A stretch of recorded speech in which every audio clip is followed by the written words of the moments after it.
process. All right. We're starting stats. Now, the reason why we do statistics and geometry advance is because you guys take what are called the ACT and SAT your junior year. Our curriculum is set up here at Wheaton Academy. If you're going to take a statistics course, it either ends up being your junior year or your senior year, which doesn't allow you to have the intro stats you need for those tests. Now, I have experience as a former AP stats teacher. So I took a curriculum from another textbook, whatever, and let me put it this way. I pushed it to a higher level to make sure that you are ready for doing stats correctly, okay? Because a lot of times elementary or Algebra 1 stats, they kind of fudge it a little bit and don't really keep it to the standards that you guys need. And a lot of you are on course to take an AP course your senior year, which would either be stats or calculus or and both. So you have to be on top of it. So the world of this is statistics is huge. This is the #1 growing field in mathematics. There's a major out there. It's called applied math and data science. People can walk out of college making $250,000 to $300,000 a year if they can also computer program, because they can analyze data. So this stuff is important. Right now, I'm just giving you a quick gloss over the next few weeks of stats. They're going to help you be successful on standardized tests. But here's the thing. This isn't algebra. Did everyone hear me on this? You're going to have to do what I ask. You're going to have to trust the process, because you got to remember, I know where you need to be in 3 years, in 2 years, 4 years from now. I know where you're going to be taking stats in college, okay? This is one of the #1 things you're going to have to do. So this is one of those times, if I say label, you label. If I say use complete sentences, guess what you use? Complete sentences. If I say memorize, you got to trust me and memorize. Valid? All right, so let's keep on going. What is statistics? First of all, statistics is the following: are numbers that summarize large data sets by reducing their complexity to a few key values that model their center and their spread. Okay, those are very much. Now, notice, is that written in a complete sentence? Is that a definition? Memorize that definition as a complete sentence. You're going to learn how to write in math class as well. Okay, so stats, what really are they? It's really just large groups of number, and we need to get information out of it. Now, you've talked about stats before. This isn't like unusual things. So what is center? Center is one that you know is the idea of mean, or what is that called normally? The average. So we're going to always call it the mean. Okay, that is the average of the data set. And then another one we always use is the median. And we're going to talk about the median today. So it's really helpful. The spread is how far apart the data pieces are. So that would be range. And by the way, we don't do a lot with range. You're already supposed to know it. You guys remember how to find the range of data?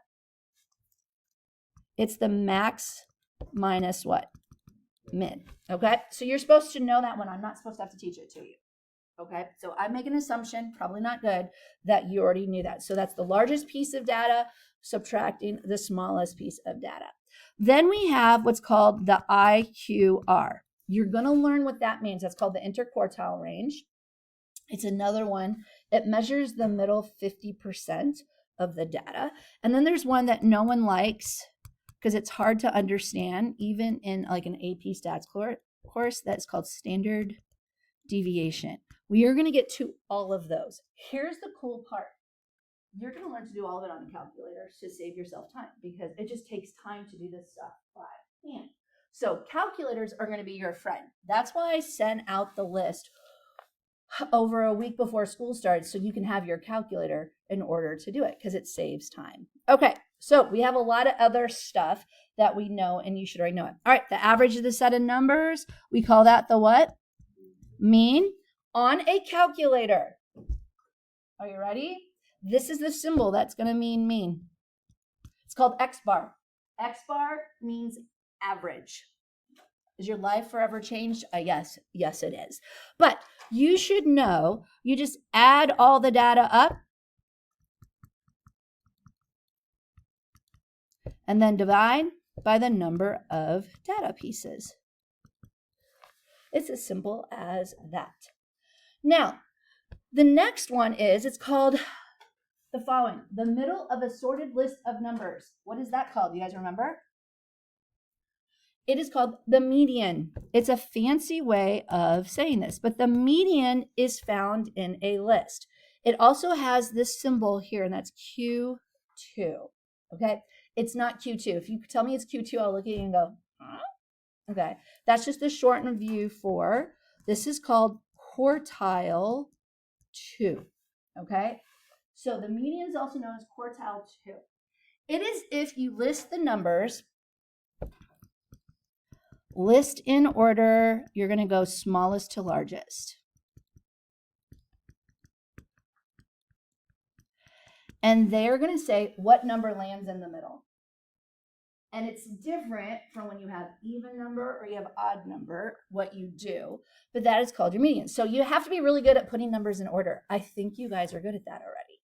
I'm just saying, I think you've got it down. All right. Now, the next one you guys also learned before is when a number repeats itself in a data set. That is called the mode. Here's a thing you need to know. You may have none or multiple.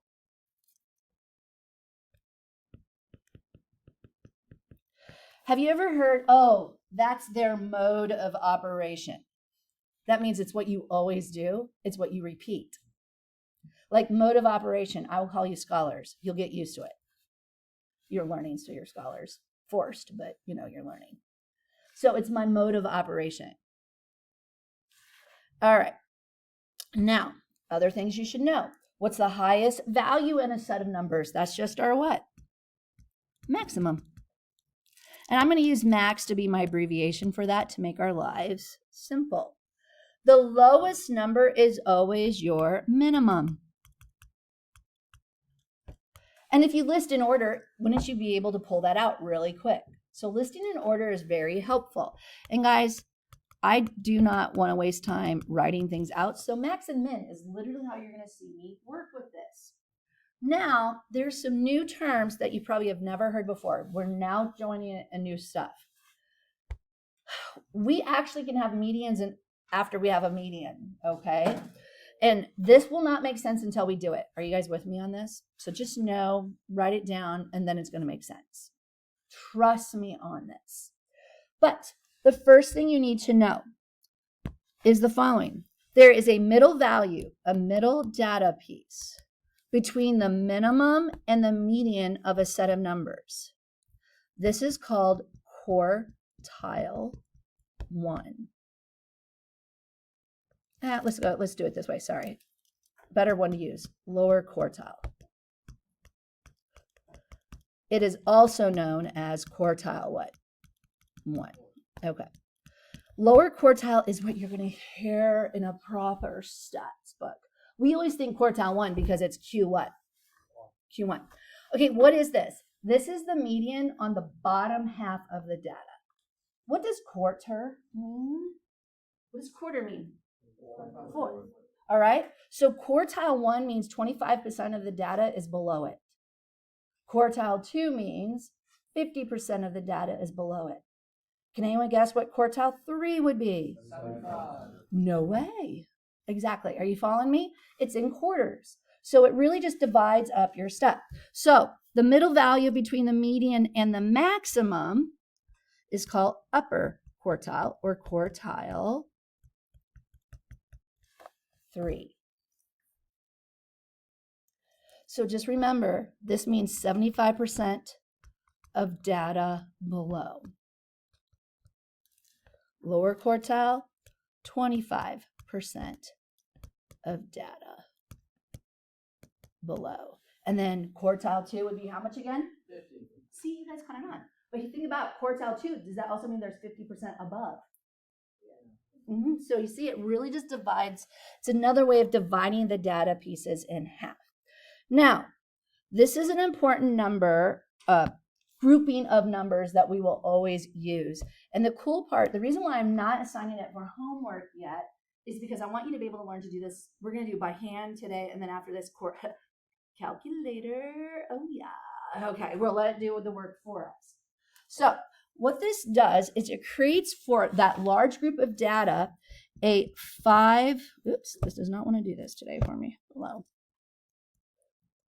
A 5-number summary. So when we have a 5-number summary, it tells us stuff. And here's the thing you need to know. The order you list stuff matters. Okay? So the 5-number summary, we're going to go in order. 5 numbers means 5 pieces of data. All right, are you ready for the first one? I think you're going to figure it out. Ready? Minimum. You were always going to say, here's my smallest piece of data. Then the next one, and notice it just builds with our quartiles. You have your lower quartile, your Q1. Then we're going to go, remember we go from 25%, where do we go next? 50. So then you're going to have your median, which is your quartile 2. Then you're going to be listed your upper quartile, which is quartile 3. And then can anyone guess what the last one would be? Max, because it's where you end, right? Now, here's the thing, and I realized I was just looking at the answer key and there was something wrong with it. You always label, even when you're doing your summary. Because in statistics, if there's no label, you're just putting numbers down and it means nothing to me. Now, we're going to do a lot of just practice with numbers that have no labels. So I'm going to show you the fake way of doing it to say that you have a label. And the fake is if there is not a label, you just say units and move on, okay?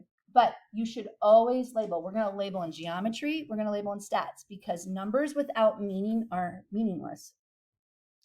Kind of profound moment. Now, when you're in algebra 2, we don't care if you label if something's 2, right? We just want you to solve a problem. But in geometry, there's a measurement that's being done. In stats, we're always talking about some piece of data. With me? We'll always label. So here's some examples of this on the side. Let's see if we can fly through some examples of data. All right. Let's do even number of data values. What happens if I have an even number? Okay. When you do this, and we're going to do this real quick, 2, 6, 7, 10, 14, 15. Did you notice? I already listed them in order. Now, Mrs. Gregerson, there's no label. Units. Following me? So this is all going to be in units because I just want you to be able to pick it out. All right. First thing you're going to do is pick out your 5-number summary stuff. So what's this one going to be naturally? Min. Okay, what's the other one that's really fast to do? Max. Okay, what should be my next one? Median. Okay. But notice, if I was to check these off, what happens? You have 2 in the middle. If you have 2 in the middle, this only happens with an even number of data. To find the median, you do this process. You go 7 plus 10 divided by 2. Which is going to be 8.5. Look at my label. Aren't you so impressed? 8.5 units. Okay. Now, we've got to think about where that works. I have to find the other quartiles. So here's the cool part. The 8.5 divides it in half. Guys, what's the middle of that first kind of red bracket? 6 is it? Lower quartile. When we work with this one, what's 14? Yep, it's the upper quartile. You guys are using good vocab. Like my heart is like joyful. Good job. All right, so odd's kind of annoying because you actually have to calculate a median. So annoying. All right, but what we have next? We're going to have an odd number of data. Okay, so let's do make this a little bit easier. We're going to go 1, 4, 9, 12, 16, 23, 24. Okay. Odd number of data. Let's pick out the easy stuff. What do we know? Yep, min and max. And by the way, the labels would be what? Units. I'm not labeling just for time, but actually I am because I can't help myself. Okay. Now, when you have an odd number, is it really easy to get to the exact middle? Yeah, because you got 3 on this side, you got 3 on this side. So that is your median. And it would be in units as well. Now, what happens when you do that? Here's the cool part. It's still kind of like a divider here. Notice, did I worry about that 12 in there? No. But in that lower 50% of data, what's your middle piece? So that's your lower quartile. And again, would we name it units? Yeah. And then what would be our upper quartile? Is the 5-number summary hard? It's not, especially when you have a small amount of data. What happens if you have 100 pieces? How about 25? What if you hadn't been putting them in order? What if you misorder? Are you following me on this? It's kind of hard. That's why God gave us calculators. All right, anyway, it's really true. Okay. He gave people minds to do this. All right, now we got to get visuals in here. We have what are called box, and I heard it. And what? And whisker plots. Okay, they didn't go away in your life. Now, I'm going to be real honest. I talk fast, so I've changed the name. That's not proper, but I call them box plots. Okay, just so you know. But here's all that a good box plot does. It takes your 5-number summary and gives it a visual. Okay, so really what it does, how do we put it? It divides it into the quartiles. Are you with me on that? So we'll always split it into those 4 groups. So when you're doing this, here's a whole bunch of stuff you need to know. You are wrong if you don't have a title. I just realized I didn't set my pictures background. Okay, I told you guys to do it and then I didn't do it myself. Okay, so we have the title. This case, nothing I have is labeled, so title is title. Also, you need to draw with decent scale, and this should be your units, okay? So whatever they are, they should be evenly placed. In statistics, if they're not, you're kind of called a liar, okay? Am I expecting perfection from you? Just a good gung-ho try. Are you with me on this? Now, notice what makes the box plot. There's your min. What's on the very end of the other whisker? Your max. Okay, notice the blue and the orange of the box. What are they? The lower quartile and what? What's going to be smack dab in the middle? You are correct. This is going to be quartile 2. Guys, my 5-number summary makes my box plot. Don't make it hard on yourself. Now, what does the box represent? Are you ready? Remember I told you there was a thing called interquartile range? Guess what it is? The interquartile range.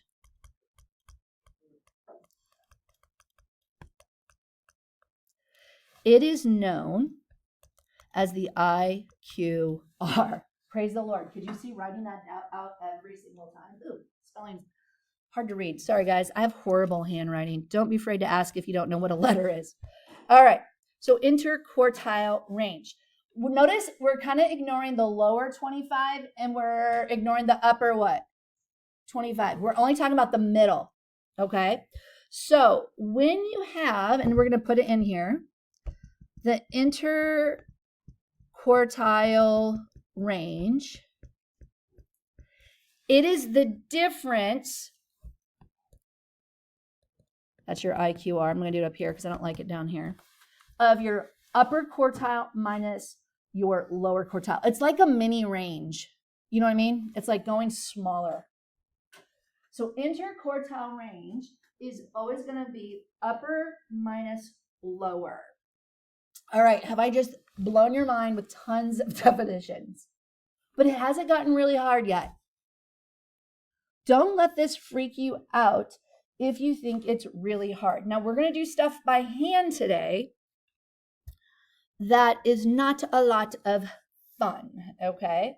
But after this, we'll use the calculator. Are you with me? Okay. So, Mr. Smith is our head boys basketball coach and taught pre-calculus and stats, all right? So he knows what he's talking about here. So we're going to use his data here. The students in Mr. Smith's pre-calculus class found the average number of minutes that they spent on homework each night. So looking at this, if you notice, I have like 20 pieces of data. Do you guys agree? I want to know the 5-number summary. But to get the 5-number summary, what do I have to do with my pieces of data? Put them in order. Huh? Did these get put in order for you? Okay, so guess what we just have to do? List them. We got to line them up. Okay? So is this one of those times we cram and don't write big? Yes. Okay. So let's go ahead and see if I can read them out loud and then you guys can just write. Are you guys ready? Or you can just go in order. So always smallest to largest. 33, 38, 39, 42, 40. I'm hoping I don't write these too big. 46, 46, 48, 48, 49, 52, 53. Ugh, I'm going to have to write small. 54, 54, 56, 57, 59, 60, 62, 64, 66, 77, 70 and 70. Does anyone already sit there think that 20 might be too big? Yeah. So we got here 24. Like all of a sudden 24 pieces of data. Not a lot of fun. What's also the issue? This is even number or odd number? It's even number of data. So we have an even number. So right away, do we know how we have to calculate our median? Okay, so let's do this and let's make sure that we label, because if you don't label, are you in trouble? Okay, what's the first piece of information that we need for our 5-number summary? Min, right? So min goes first. What is the min of this homework per night? Oh, labels, beautiful. 33 minutes. I was looking at the answer key and I realized, wait, I forgot to label one of the problems. I have to go back and label. So forgive me if you're doing it on homework and I don't get to it till tonight. But so 33 minutes. Okay. Now, I want you to put lower quartile down here. And where are we going to skip to? You could skip to max. Let's do that, actually. I'm good with that. And let's go quartile 3, and then let's go max. We want to list them in order. Does that make sense? So min, 33 minutes. Quartile 1, we're skipping. Median, we're skipping. Max is going to be what number? Thank you very much. I'm so proud that you guys remembered to label. All right. Now, where do we go next? Okay, where's the median in this sucker? All right, how do we get there? It's right here, right? That's the median. Guys, you have to show work. Prove to me you know what you're doing, okay? So when we do the median here, which of course I made a huge mess. I'm going to do it this way and make on here. You just got to go 53 plus 54 over 2 and just give me 53.5 what? Minutes. Okay, good enough for me to work with it. Here's the thing. There's your quartile 2. Guess what happens? Do I have an even number of data on both sides? So how do I find the median of the lower half? Yeah, so where's my middle? Isn't this my middle right here? Because it should be 6 up, like 6 down, right? So this is going to be lower quartile. So really it's just 46 plus 46. People, if we could not do that average in our head, I'm greatly concerned. What is that? Yep, 46 what? I'm so proud. Okay. So 46 minutes. All right. How about I go fast? Or have I lost you completely? I know. So, guys, this could be a great year. I think it's going to be a beautiful year with all of you. All right. What do we get for the next one? Where is quartile 3 located? Oh, it's between 60 and 62. So there's our quartile 3. I'm changing it so I can see it. So what do we got here? 60 plus 62. Thank you for knowing your average on this one, guys. Now, here's the thing. If you're giving me the 5-number summary, shouldn't you clearly mark what each number represents? So I want to know min, quartile, and try to list them in order. If you ever look at an answer key and I don't mark them, they're going to go from min to max, okay? Just so you know, if I don't do that. If you realize that the answer keys are in different handwriting than mine, it's because a good friend of mine wrote this part of the curriculum, and then I've tweaked it. So just know, if you see beautiful handwriting that's neat and easy to read, it's her, not me. All right, now, how do we create a box and whisker plot for the data? Number one, you have to have a title. So we want to be specific enough that I don't have to read the first part of the problem to know what it is. So you're going to go like this. Mr. Smith's pre-calc class homework study times. Are you guys with me on that? Now, what's the unit of measurement? Minutes. Okay, so here's the part that's really hard, and I don't expect you guys to do this, but I want to show you something. If you notice, this is a OneNote trick. Are you ready for OneNote? If you want to make a straight line, you just hold it, and it makes a straight line for you. Shucks. Okay, it's a nice thing. Now, we're going to make kind of like a number line. Now, some of you are not great at spacing this. It's not a big deal, but kind of go up in your heads in like 5s, okay? So like I'm going to start here at 30, 35, 40, 40, oops, 45. Ooh, that one's not as good. Don't like that one. Okay. 45, 50, 55, 60, 65, 70. Shouldn't we go to like 75, I do believe? Always good. Okay, so I kind of shifted all mine over. Oh, by the way, do you want to know how to shift everything on OneNote? You lasso it, and everything can shift. You're welcome. Okay, you can even shrink it so it looks better on your homework page. It's a great time. OneNote's a blast once you learn it. Okay, so now let's draw what we can. Let's go first. Where's our min? Here at 33. Do you see how that's close enough? So there's my min. Make sure it's small and cute. Then let's put in our quartile 1, which is where? 46. Let's finish it before you guys go. Sound like fun? No, but okay. Median is going to be at 53.5. Our quartile 3 is at 61. And just make it a box. By the way, you can draw boxes with this as well. And then your max is at 73.